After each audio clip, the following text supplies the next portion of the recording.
Hello everyone and a very good morning to all of you. Welcome to sleepy classes. तो 20 अगस्त के जो current affairs हैं उनसे जुड़े मल्टीपल चॉइस क्वेश्चंस को यहाँ पर डिस्कस करेंगे। एंड सोर्स की अगर मैं बात करूँ तो द हिंदू ही है, तो कोई ऐसी न्यूज़ ऐसी नहीं आई है जो बिल्कुल न्यू आई हो। ठीक है, हमने ऑलरेडी जो डिस्कस किए हुए हैं बेसिक चीज़ें उसी के ऊपर यहाँ पर सवाल आपसे पूछे गए हैं, उसी से रिलेटेड हमारी जो आज के करंट अफेयर्स हैं वो डील करते हैं। सबसे पहले Tamilnadu's governors actions force supreme court to step in.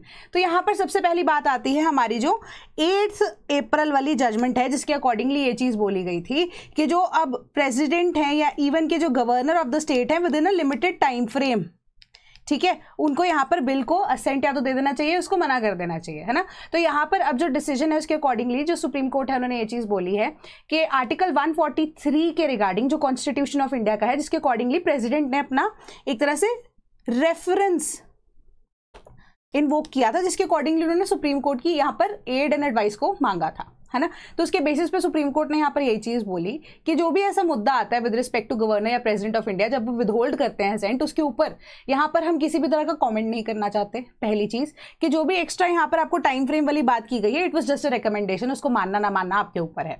सबसे बड़ी बात यहाँ पर उन्होंने यही बोली कि जो यहाँ पर अब मुद्दा आ रहा है विद रिस्पेक्ट टू जो जितने भी बिल स्टेट गवर्नमेंट यहाँ पे पास करना चाहती है, कि उसके पीछे बहुत सारी ऐसी सिचुएशंस होती है जिस वजह से जो असेंट है वो विदहोल्ड किया जाता है। लाइक इन दिस केस जो तमिलनाडु की सिचुएशन में जो 10 बिल यहाँ पर पास होने थे, जिसका असेंट अभी यहाँ पे या तो आइदर प्रेसिडेंट ऑफ इंडिया के पास गवर्नर ने भेज दिया था, ठीक है। सो अब इनको अगर रोका गया है तो इसके पीछे का कुछ ना कुछ रीजन तो पक्का ही पक्का होगा। सो बस एक ऐसा है कि ट्रांसपेरेंसी को यहाँ पे मेंटेन करने की जरूरत है, बस इसके अलावा उन्होंने यहाँ पर कुछ नहीं बोला। एंड कोई भी किसी भी तरह का डिसीजन या टिप्पणी देने पे जो सुप्रीम कोर्ट है उन्होंने मना कर दिया। सवाल देखते हैं अब हम कि consider the following pairs. Article 141 talks about complete justice, article 142 unified judiciary की बात करता है, article 144 aid of supreme court. How many pairs is are correctly matched?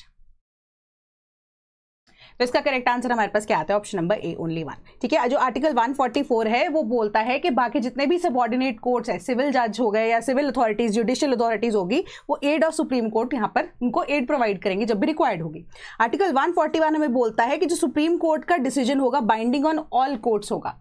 ठीक है, बाइंडिंग ऑन ऑल कोर्ट्स की वजह से हमारा क्या होगा? यूनिफाइड जुडिशरी हो गई, है ना। सो एक हमारे पास एक प्रॉपर प्रोसेस है जिसपे सुप्रीम कोर्ट टॉप लेवल पे, फॉलोड बाय स्टेट्स के high court and then subordinate courts आ जाते हैं। देन उसके बाद article 142 enforcement of decrees and orders of supreme court on all and orders as to discovery etcetera. तो इसके अंदर एक क्लॉज हमें डायरेक्टली ये चीज बोलता है कि जो भी डिसीजन अब सुप्रीम कोर्ट देगा वो बाइंडिंग होगा बाकी सारे कोर्ट्स के ऊपर। ठीक है, सो उसके अकॉर्डिंगली कंप्लीट जस्टिस के बेसिस पे डिसीजन दिया जाना चाहिए। सो अब ये जो हमारा करेक्ट आंसर बनता है ऑप्शन नंबर ए बनता है। Then India eyes 10% global green hydrogen demand. तो इसके अकॉर्डिंगली अब यहाँ पर वही चीज आती है कि हमने ग्रीन हाइड्रोजन के बारे में मल्टीपल टाइम्स डिस्कस किया, जहां पे हमने पिंक हाइड्रोजन की बात की, हमने ब्लैक हाइड्रोजन की बात की, है ना। तो ये सारी चीजों की यहाँ पर बात की, ब्राउन की बात की, सो एवरीथिंग यहाँ पर अभी उसके अकॉर्डिंगली इंडिया एस्पायर कर रहा है कि कैप्चर करें at least 10% of the global demand green hydrogen को लेकर, जो कि एक्सपेक्टेड है कि एक्सीड हो जाएगी 100 MMT बाय 2030। तो उसके अकॉर्डिंगली अब हम क्या मैन्युफैक्चर करके उसको एक्सपोर्ट करके पैसा कमाना चाहते हैं, सीधी सी बात है। ठीक है, तो इंडिया एक major producer of green hydrogen and global hub for its export जो है वो बनना चाहता है, गोल बनना चाहता है। तो इंडिया कंटिन्यू कर रहा है अपनी इनोवेशन सर्टिफिकेशन मैकेनिज्म में, ट्रेडिंग मैकेनिज्म में, ताकि अनसर्टेनिटी के टाइम पे, अगर ये अनसर्टेनिटी नहीं, कोई ऐसी सर्टेन सिचुएशन आती है हमारे पास कि अगर हम एक्सपोर्ट करने की सिचुएशन में हैं, ठीक है, तो हम कर पाएं उसे, कि उसको रिलेटेड जितनी भी सर्टिफिकेशन की रिक्वायरमेंट है उसकी हम पहले से ही यहाँ पर प्रोटोकॉल जो है वो बना ले, अगर एग्जिस्ट नहीं करते या इंटरनेशनल स्टैंडर्ड जो एग्जिस्ट करते हैं उसके अकॉर्डिंगली हम सर्टिफिकेशन को पास कर ले। ठीक है, एंड अनलॉक करें ग्रीन फाइनेंस को, जैसे कि अब वायबिलिटी गैप फंडिंग के थ्रू अब किसी भी ग्रीन हाउस कह रही हूँ, जो हमारी ग्रीन हाइड्रोजन है उसको प्रोडक्शन के लिए अगर कोई भी अब वायबिलिटी गैप फंडिंग आती है, सपोज कीजिए कि कोई MSME है ना, क्योंकि MSMEs को भी प्रमोट कर रहे हैं यहाँ पे सरकार मेजरली, उसको अब बनाने में एक्चुअली में जितना कॉस्ट आता है एंड जितना अब इन्वेस्ट करना चाहता है इन्वेस्टर, उसके बीच का जो डिफरेंस रह जाएगा, उसके लिए जो है क्रेडिट फैसिलिटीज यहाँ पे सरकार चाहती है बनाना। ठीक है, ग्रीन बॉन्ड्स को इशू करना, मल्टीलेटरल बैंक सपोर्ट यहाँ पर दिया जा सके, उसके लिए सारा का सारा प्रोसेस सरकार यहाँ पर बनाना चाहती है ताकि एक्सपोर्ट कर सके हम ग्रीन हाइड्रोजन को जल्दी से जल्दी। तो सवाल देखते हैं, बेसिक हमने ग्रीन हाइड्रोजन पर डिस्कस कर लिया था, अगर आपने नहीं देखा है, नए यूजर हैं, तो आप पिछले लेक्चर्स जो हैं वो देख सकते हैं। आई गेस लास्ट मंथ के आसपास हमने ये लेक्चर कहीं डिस्कस किया था। तो कंसिडर द फॉलोइंग स्टेटमेंट्स। पहली, green hydrogen is produced only through the electrolysis of water. Second, the key to green hydrogen is using electricity generated from renewable sources. ठीक है, तो यहां पर ग्रीन हाइड्रोजन मेंशन किया गया है, word is produced. Green hydrogen, pink hydrogen, blue hydrogen, ये सब हम बात नहीं नहीं कर रहे हैं, is produced only through electrolysis of water. Second की यही है कि ग्रीन हाइड्रोजन जो है हम इस तरीके से बनाएं कि जो इलेक्ट्रिसिटी जनरेट की जा रही है वो भी रिन्यूएबल सोर्सेज से हो, ठीक है। So which of the statements above is और आर करेक्ट? तो करेक्ट आंसर क्या बनता है इसका? ऑप्शन नंबर बी बनता है, ठीक है। अब अगर यहाँ पर तुक्का मारा था ना, सिर्फ और सिर्फ ग्रीन हाइड्रोजन नहीं, सिर्फ हाइड्रोजन के बेसिस पे कि हाइड्रोजन प्रोड्यूस की जाती है एंड ऑल दैट, तो भी आपका आंसर यहाँ पर सही हो जाता। बट यहाँ पर ओनली की वजह से हमारी क्योंकि स्टेटमेंट एक्सट्रीम हो जाती है।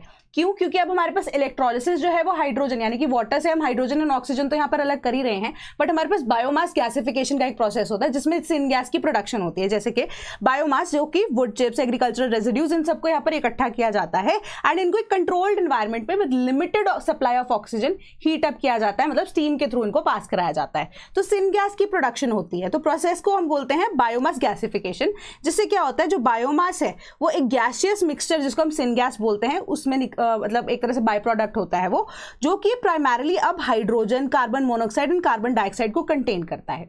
फर्दर अब इसका सेकंड प्रोसेस हो जाता है हाइड्रोजन एक्सट्रैक्शन का, कि सिन गैस जो है वो बायोमास गैसिफिकेशन से फर्दर अब प्रोसेस की जा सकती है, एक्सट्रैक्ट किया जा सकता है हाइड्रोजन। तो इसके अंदर वाटर गैस शिफ्ट रिएक्शन, अब इसको सिर्फ आपने पढ़ना है, इन डिटेल कुछ यहाँ पर रट्टा मारने की एक्स्ट्रा जरूरत नहीं है, जो कि कन्वर्ट करता है carbon monoxide and water vapour को additional hydrogen and carbon dioxide, ठीक है। सो ये प्रोसेस को लेकर वाटर गैस शिफ्ट रिएक्शन थोड़ा सा आप पढ़ सकते हो, बट इन डिटेल आपको इसमें इतना घुसने की जरूरत नहीं है। सेकेंड प्रोसेस के अकॉर्डिंगली हमारे पास सिन गैस की प्रोडक्शन के थ्रू हम क्या कर सकते हैं, बायोमास गैसिफिकेशन की बात करते हैं, उसके थ्रू भी हम ग्रीन हाइड्रोजन को प्रोड्यूस कर सकते हैं, ठीक है। सो इससे जुड़ा अब सवाल हमने देख लिया, तो करेक्ट आंसर हमारे पास ऑप्शन नंबर ए बनता है। ISRO moves heavy lift rocket than carry payload of 75,000 kg। तो इसरो जो है वो चाहता है कि अब हम डेवलपमेंट करते रहे साइड बाय साइड, है ना। तो अभी इंडिजिनियसली जो कि फर्स्ट लॉन्च व्हीकल SLV-3 जो है वो केपेबल है carrying modest 35 kg payload and Indian space research organisation ISRO ने ही इसे बनाया है।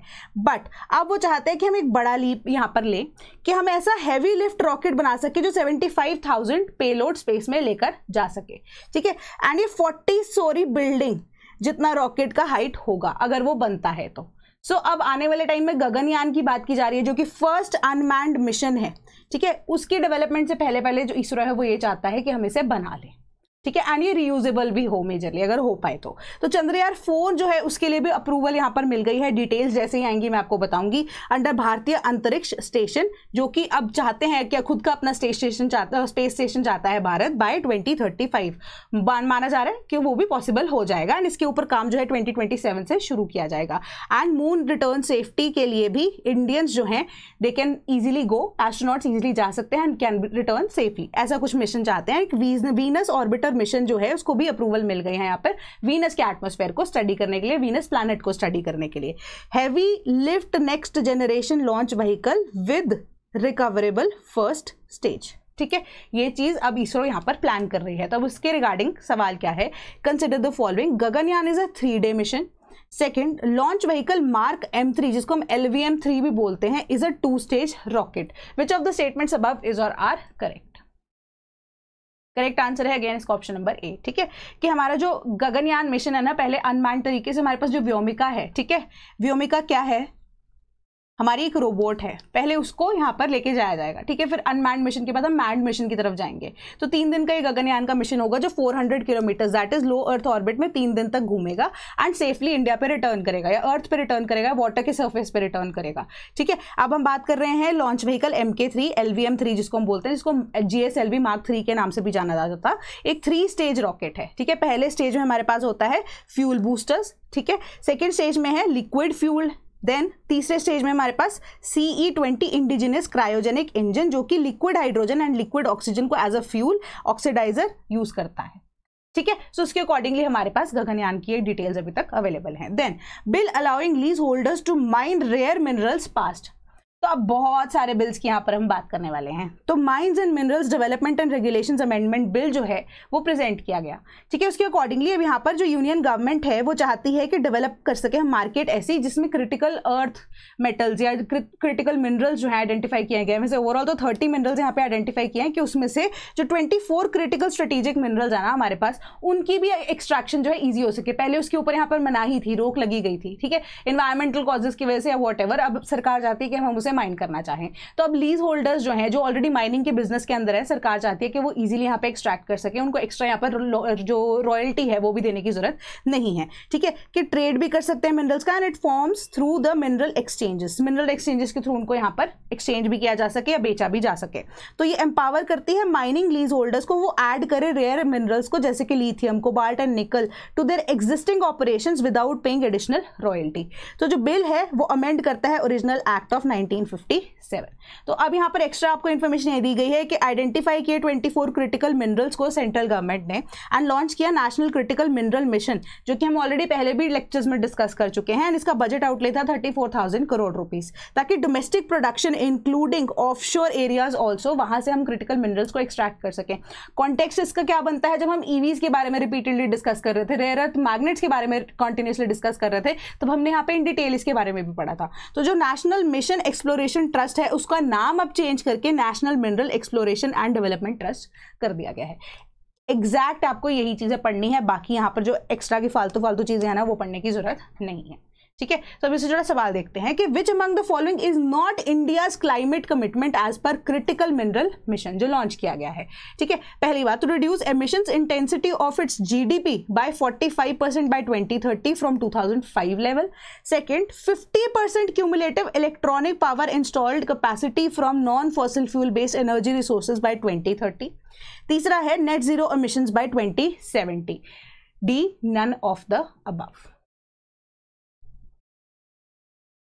तो इसका करेक्ट आंसर बनता है option number D, none of the above. तो नेट जीरो एमिशंस हमें पता है बाय 2070, ऑब्वियसली हमने पेरिस एग्रीमेंट के तहत इंटरनेशनल लेवल्स पे हाँ की हुई है, ठीक है। बाकी दो अगर यहाँ पर नहीं भी होते, ठीक है, तो आप एटलीस्ट सी को तो यहाँ पर मार्क करके गलत आंसर ही करके आते हैं। तो अगेन यहाँ पे पर्पस यही था आपको बताने का कि जो हमारे पास क्रिटिकल मिनरल मिशन की यहाँ पे ऑनलाइन अवेलेबल है ना साइट, वहां से जो डॉक्यूमेंट हमें मिला उसके ऊपर ये सारी चीजें जो है फर्स्ट इनिशियल पेजेस में आपको दे दी गई थी, ताकि आपको यहाँ पर याद हो कि क्या हमारे गोल्स हमने सेट डाउन किए हैं, एंड क्रिटिकल मिशंस में या क्रिटिकल मिनरल मिशन जो है इसके अंदर यहाँ पे आपको डायरेक्टली स्पेसिफाई किया गया है। तो करेक्ट आंसर है option number D, since not India's climate commitment यहाँ पे पूछा गया था, ठीक है। सो ये देखिए आपको स्क्रीनशॉट लगाकर दे दिया गया है।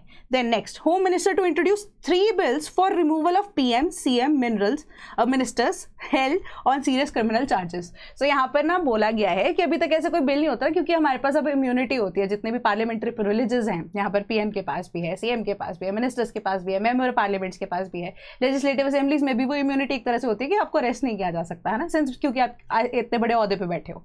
तो अब जो चेंजेस हैं वो ये लेके आने की बात की जा रही है कि अगर कोई भी व्यक्ति ऐसे चार्ज के लिए अंदर हो जाता है या इम्प्रिजन हो जाता है जिसकी सजा 5 साल या उससे ज्यादा है, तो इसकी इम्प्रिजनमेंट होगी इरिस्पेक्टिव ऑफ द फैक्ट कि वो PM है, CM है, मिनिस्टर है, गवर्नर है, लेफ्टिनेंट गवर्नर है, ठीक है। तो अब इसी वजह से उनको अब कराया जा सकता है जेल के अंदर, ठीक है। तो अब ये चेंजेस लेके आने की बात की जा रही है, एंड ये बिल यही कहता है कि सब्सिक्वेंटली उनको रीअपॉइंट भी किया जा सकता है कि अगर वो कस्टडी से बाइज्जत बरी अगर हो जाते हैं 31st डे पे, अगर ऐसा हो जाता है ना कि 30 डेज तक आप जेल के अंदर रहे हो, ठीक है, एंड ऐसा कोई पोजीशन आप होल्ड करते हो, तो विद रिस्पेक्ट टू दैट आपका वो ओहदा ले लिया जाएगा ऑन द 31st डे, ठीक है। बट अगर आप बाइज्जत बरी होकर यहाँ पर आते हो तो आपको रीअपॉइंट भी किया जा सकता है जैसे ही आप कस्टडी से रिलीज हो जाते हो। तो अब यहाँ पे चेंजेस क्या क्या लेके आने की जरूरत है, तो चेंजेस आएगी the constitutional, that is 130th amendment bill जिसको माना जा रहा है 2025, Jammu and Kashmir reorganisation bill 2025, government of the union territories amendment bill 2025, ये 3 बिल को यहाँ पर इंट्रोड्यूस किया जाएगा, ठीक है। तो यहाँ पर उन्होंने ये चीज बोली कि अगर इतने बड़े ओहदे पे बैठे हो, एटलीस्ट पॉलिटिकल यहाँ पर ना होकर कि एक अपनी साफ छवि, अपने पद का यानी कि अपने ओहदे का, अपने ऑफिस का थोड़ा सा रिस्पेक्ट रखते हुए आप कॉन्स्टिट्यूशन के प्रिंसिपल्स के ऊपर चलिए, एटलीस्ट आप एक अच्छी छवि बनाकर चलिए। तो ये सारी चीजें जो हैं एक मिनिस्टर को बीइंग के वो PM हो, CM हो, उनको ये चीजें शोभा नहीं देती हैं। सो ये चीज आपको बताई गई। सो इन कॉन्टेक्स्ट ऑफ दैट अब अमेंडमेंट कौन से एग्जिस्टिंग आर्टिकल्स में होगी, article 75, 164, 239 AA of the constitution, जो कि अब लीगल फ्रेमवर्क है removal for the prime minister, minister of union council of minister and chief minister or a minister in the council of ministers of the state and the national capital territory of Delhi in such cases। तो ये चीज आपको यहाँ पर पढ़नी है, ठीक है। एक्स्ट्रा कुछ यहाँ पे पढ़ने की और जरूरत नहीं है। कोई बिल अगर यहाँ पर पास भी हो जाता है ना तो मैं उसके बारे में आपको डिस्कस तो करती हूँ। तो सवाल यही है, consider the following pairs, 128 constitutional amendment, 1 nation 1 election. Amendment भी क्या है यहाँ पे बिल ही लिख लीजिए, ठीक है, अभी तक ये पास नहीं हुआ है वैसे, बट चलो ठीक है। 129 कॉन्स्टिट्यूशनल अमेंडमेंट, नारी शक्ति वंदन अधिनियम। Then 130th bill, criminal charges bill. हम इसको क्रिमिनल चार्जेस बिल यहाँ पर रखेंगे अभी, ठीक है। How many pairs is are correctly match. तो आपको एक तो पता बिल्कुल सही है जो मैंने आपको अभी बताया, बाकी दोनों के बारे में आप बताइए। यहाँ पर करेक्ट आंसर यही है कि एक ही करेक्ट है यहाँ पर, कि इन दोनों की यहाँ पर अदला बदली कर दी गई थी। तो एक्चुअली में जो 128 है ना, वो कॉन्स्टिट्यूशनल अमेंडमेंट एक्ट बन चुका है। क्यों? क्योंकि वहां पे अब रिजर्वेशन हमने विमेन को दे दी लेजिस्लेटिव असेंबलीज में भी एंड लोकसभा के अंदर, यानी कि पार्लियामेंट के अंदर भी, जो कि 1/3 रिजर्वेशन है, ठीक है। सो अब जो 129 कॉन्स्टिट्यूशनल अमेंडमेंट एक्ट नहीं है, ये बिल है, ठीक है। तो वन नेशन वन इलेक्शन की बात करता है, कि जो कि साइमल्टेनियस इलेक्शंस लोकसभा के एंड स्टेट्स की भी बात करता है, उसके रिगार्डिंग भी यहाँ पे हम न्यूज देखेंगे, वो आई है, ठीक है। तो करेक्ट आंसर इसका ऑप्शन नंबर ए ही बनता है। Then government set to introduce bill to ban real money gaming firms. उन्होंने बोला यहाँ पर सिंस अब गैम्बलिंग की बात करते हो तो ये स्टेट सब्जेक्ट है, ठीक है, बट अब सेंट्रल गवर्नमेंट को इंटरवेंशन अगर करनी है तो वो करेंगे ही। तो अब उन्होंने एक बिल ऐसा कि रियल मनी गेम्स ऑन, जो कि ऑनलाइन मल्टी $billion इंडस्ट्री है, जो अब काउंट करता है फैंटेसी सपोर्ट प्लेटफॉर्म्स जैसे कि dream 11, card game apps including PokerBaazi and all, इन सबको यहाँ पे बैन किए जाने की बात की जा रही है, ठीक है। अब promotion and regulation of online gaming bill 2025 इसका नाम होगा, ठीक है। तो इसी वजह से अभी कोई भी ऐसी इंफॉर्मेशन जो है ना वो लीक नहीं की गई थी, किसी तरह का ड्राफ्ट बिल सर्कुलेट नहीं किया गया था ministry of electronics and information के द्वारा, एंड इसको सिर्फ और सिर्फ डायरेक्टली यहाँ पर पेश करने की बात की जा रही है। तो this is because of digital personal data protection act 2023, ठीक है। सो अभी क्या है इसके अंदर कुछ पता नहीं है, तो बट बोला ये जा रहा है जहां पे रियल मनी के साथ यहाँ पे आप बेटिंग का काम कर रहे हो उस चीज को बैन किया जाएगा। बट अब माना ये जा रहा है कि जो स्टेट्स बीइंग इट कर्नाटका, हो सकता है वहां से बैकलैश आ सके, क्योंकि पहले भी ऐसी चीज हुई थी कि बेटिंग के रिगार्डिंग बहुत ज्यादा मुद्दा चला था। तो अब फर्म्स जो है वो सक्सेसफुली अगर बैन भी करना चाहे, या जो हमारे पास स्टेट्स हैं या इवन की गवर्नमेंट है अगर वो बैन भी करना चाहे, तो in that situation there are certain states जो कि अब यहाँ पर इस चीज से एग्री नहीं करेंगे, यानी बैन को यहाँ पर रेजिस्ट करने की कोशिश करेंगी। तो आगे क्या होगा तो उसके अकॉर्डिंग हमें पता नहीं है, कि अब ऑनलाइन मनी गेमिंग एंड जो हमारा बेटिंग है वो प्रोहिबिट यहाँ पर किया गया है। सवाल जो अब हम यहाँ पर सिंस आपकी लिस्ट की बात हुई थी तो वहां से लेंगे। Consider the following: corporation tax, banking, post office, savings bank, prisons, pilgrimages. How many of the above falls under the state list. कौन सी इसमें से एंट्रीज हैं, तो उसमें हाउ मेनी आपको बताना है under the state list.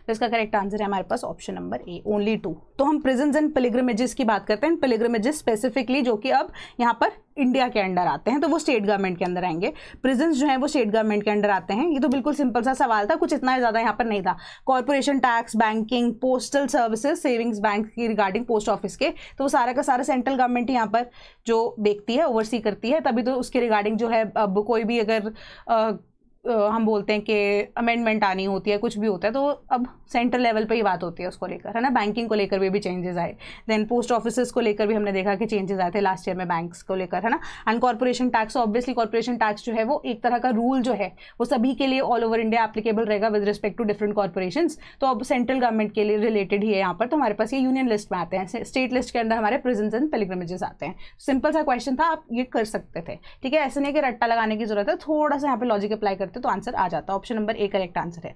Then cabinet panel clears project to produce 97 LCA fighter jets, ठीक है, कि प्रोक्योरमेंट करने की बात की जा रही है 97 LCA Mark 1A fighter aircraft for Indian air force, ठीक है। सो अब इसके लिए यहाँ पर हिंदुस्तान जो HAL कंपनी है हमारी, हिंदुस्तान एरोनॉटिक लिमिटेड, उनको ऑर्डर कर दिया गया है, दे दिया गया है। तो मेक इन इंडिया प्रोजेक्ट के अंडर माना जा रहा है कि 67% के आसपास जो इसकी प्रोडक्शन होगी वो अब इंडियन प्रोडक्ट से यानी कि इंडिजिनस होगी, ठीक है। अब सेकंड ऑर्डर है ये LCA Mark 1A फाइटर्स का, जो कि अब आई गेस तेजस के अंडर आता है।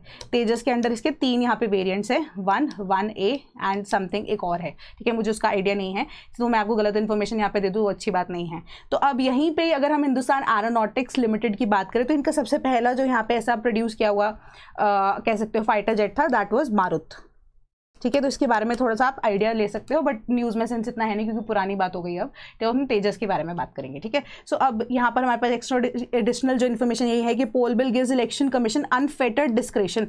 तो अब कॉन्जिक्यूटिवली जो 5th हमारे पास फॉर्मर चीफ जस्टिस है, उन्होंने ये बोला कि जो वन नेशन वन इलेक्शन की आप बात कर रहे हो, जो हमने कॉन्स्टिट्यूशनल अमेंडमेंट अभी डिस्कस की थी, ठीक है, 129th कॉन्स्टिट्यूशनल अमेंडमेंट की जब हमने बात की थी, so with respect to that उन्होंने ये बोला कि आप अनफिटेड डिस्क्रिप्शन दे रहे हो यहाँ पर किसको, इलेक्शन कमीशन को। क्यों? क्योंकि आपके बिल के अंडर ना एक बेसिक सी बात यहाँ पर यही बोली गई है कि इलेक्शन कमीशन के पास पावर दे दी जाएगी कि वो कब ये चीज़ों को बता सके कि जो हमारे पास लोकसभा के एंड स्टेट्स के इलेक्शन एक साथ नहीं होंगे। ऐसी सिचुएशंस में जो इलेक्शन कमीशन है उसके पास पावर होगी कि वो डिसाइड करेगा कि लोकसभा के इलेक्शंस जो है वो स्टेट्स के साथ नहीं होंगे। वैसे तो माना ही जा रहा है ना कि साइमल्टेनियस इलेक्शंस होंगे ताकि लोगों का भी पैसा बचे, टैक्स का पैसा बचे एंड ऑल दैट, है ना। बट देयर आर सर्कमस्टांसेस जहां पर अब नहीं माना जा सकता है, जहां पे पॉसिबिलिटी नहीं होती कि लोकसभा के साथ इलेक्शंस नहीं होंगे, तो वो पॉसिबिलिटीज की डिसीजन मेकिंग पावर जो है इलेक्शन कमीशन के पास दी गई है। पहली चीज तो उन्होंने यही बोली कि आपने बहुत ज्यादा पावर दे दी यहाँ पे इलेक्शन कमीशन को। और दूसरी चीज ऐसी कि कोई भी अगर स्टेट है जहां पे अभी इलेक्शन नहीं होने हैं या कंडक्ट हो चुके हैं, या इलेक्शंस के लिए बाद में पावर जो है, इलेक्शन के लिए जैसे 5 ईयर की टर्म होती है स्टेट्स के अंदर, है ना, या स्टेट्स के अंदर भी, सेंट्रल लेवल पे भी अगर हम बात करें कि वो 5 साल खत्म हो गए हैं, ठीक है, तो न्यू इलेक्शंस तो होने बहुत ज्यादा जरूरी है। यहाँ पे ऑन द स्पॉट इलेक्शंस जो वो तो होंगे ही होंगे ना, तो आप उसको किस बेसिस में यहाँ पे डिले करोगे। या स्टेट्स के केसेस में अगर 5 साल का वो टर्म खत्म हो जाता है and by the time Lok Sabha का वो अगर टाइम पीरियड खत्म हो जाता है, टाइम पीरियड खत्म होने में सपोज कीजिए 3 ईयर्स हैं, ठीक है, तो ये 3 साल के लिए आप क्या करेंगे, विदाउट गवर्नमेंट थोड़ी रहेंगे। तो एक तरह से आप प्रेसिडेंट रूल लगाने की बात कर रहे हो उन स्टेट्स के ऊपर, जस्ट बिकॉज कि आपको अलाइन करना है उनको उसके साथ, ठीक है, लोकसभा के इलेक्शंस के साथ या जनरल इलेक्शंस के साथ एक स्टेट के यहाँ पे इलेक्शंस को। So this is not done, this is not the correct way that you are doing it, कि बहुत सारे यहाँ पे चेंजेस आने की, बहुत सारी रिक्वायरमेंट है चीज़ों को ध्यान में रखने की, सोच समझ के इसके ऊपर डिसीजन लेना, ठीक है। कि इलेक्शन कमीशन इतनी ज़्यादा यहाँ पर पावर जो है वो चाहता है, चाहता भी क्या है, चाहता तो यही है कि इलेक्शन कमीशन अगर यहाँ पे इतनी ज़्यादा पावर जो उनके यहाँ पे वेस्ट कर रहे हो कि एक्चुअली में इज इट करेक्ट और नॉट करेक्ट, ठीक है। तो डिफरेंट चीज़ें यहाँ पे यही बताई गई कि एक चीज़ उन्होंने यही बोली कि एज पर सोर्सेज उन्होंने कहा कि जो मॉडल कोड ऑफ कंडक्ट है वो तभी यहाँ पर होता है कि जब असेंबली के इलेक्शंस लागू होते हैं। कि एक चीज़ है कि अगर आप बोल रहे हो कि प्रेसिडेंट रूल अप्लाई नहीं होता, ठीक है, तो अगर इलेक्शंस के लिए भी 5 साल का टर्म खत्म हो गया है, उससे थोड़ा सा टाइम भी पहले बचता है इलेक्शन से पहले, सो यहाँ पर हमारे पास मॉडल कोड ऑफ कंडक्ट लग जाता है डायरेक्टली। अब सेंट्रल गवर्नमेंट के पास थोड़े टाइम के लिए, जब तक इलेक्शंस नहीं हो जाते, पावर आ जाती है, तो आप ये मॉडल कोड ऑफ कंडक्ट को अप्लाई कैसे करोगे।